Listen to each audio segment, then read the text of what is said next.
Hvordan kan det være, at I er kommet til Færøerne? Jamen det er vi, fordi at, det er en tradition at tage til de her Arctic Open. Og så kommer vi selvfølgelig også med en forhåbning om at tage nogle medaljer.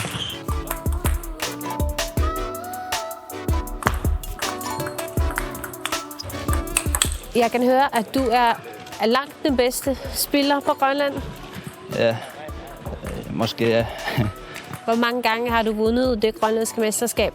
9 gange i træk.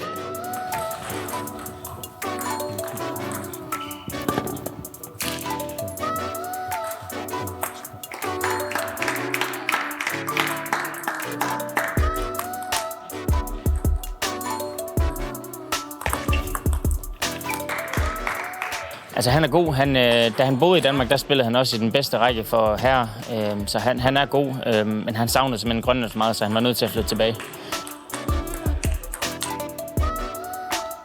Jeg har været i Danmark 5 år for at træne bordtennis. Og nu er du så her på Færøerne. Har du tænkt dig at vinde hele konkurrencen? Ja, jeg vil vinde alt. Ja.